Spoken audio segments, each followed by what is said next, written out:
think I've shared a testimony before of my cousin. I went to pray with him for him to experience a miracle. And he was sharing with me the testimony of what the Lord had done for him.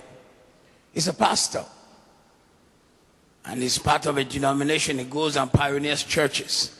He had pioneered a church, and about 150 to 200 people were coming. And they were renting a ground where they were holding the church. They put on a temporary structure. He also owns a land somewhere which is personal. It's his own land. But then one day the owner of where the church was came to them and gave them 3 months notice. Move all your members because I'm building on that land. And there is no change of mind. You have 3 months. And he looked at the letter. What am I going to do? Where do I carry these 200 or 300 people to? I have no other building. Even the land I have, there's nothing I can do. I have no money to build on it. Then the Lord told him to wait on him.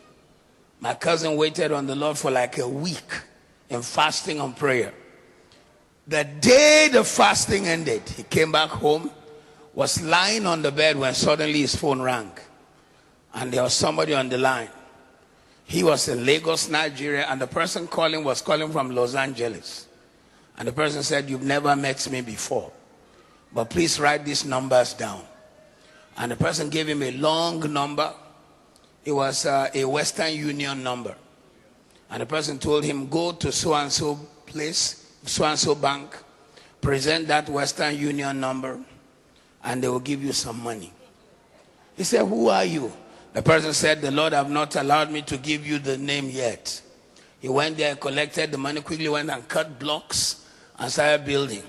As soon as the money finished, the person called again, as if they are watching him, and said, "Take this number down again." And then the first one was his first time to collect Western Union, so he didn't know what to do. And then the person gave him the number again. He went and collected the money and built the thing to the point where they will roof it. "What is your name?" The person said, "I'm not yet allowed to give you my name."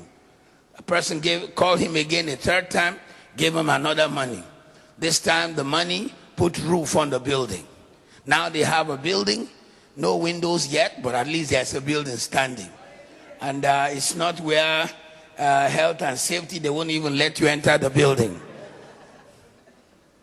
And then they called again, the person called again, gave him money to put windows and plaster the building. And then the congregation moved in. That's when the person now said, and they've never met before. The person said, "I have a friend here in Los Angeles who said you prayed with her and God gave her a breakthrough to come to America. And the person gave me your number and said, if I ever need a man of God to pray with me, I should call you abroad. And I never called you, only to find the Lord speak to me in my night season, that I should begin to send money to you till further notice."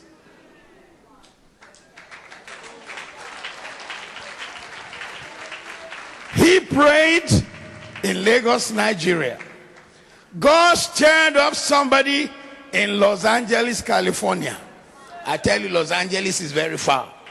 Even from London, it's about 10 hours flight. Let alone from, that's a long way, man. But you see, God is no respecter of space. The woman kept giving money until the building was plastered, roofed. The congregation moved in. Imagine how God can quench a storm by a person you've never seen. Eye hath not seen, ear hath not heard, hasn't come to the understanding of man what God still has in store. Do you know somebody in Saudi Arabia has your money now and they will deliver?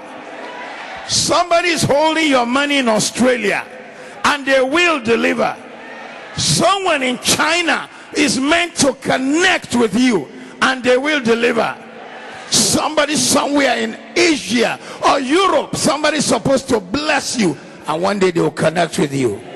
And what you see as a storm today, you will ride it to testimony. You will ride it to victory. you will ride it to favor in the name of Jesus. Put your hands together, give God praise. Now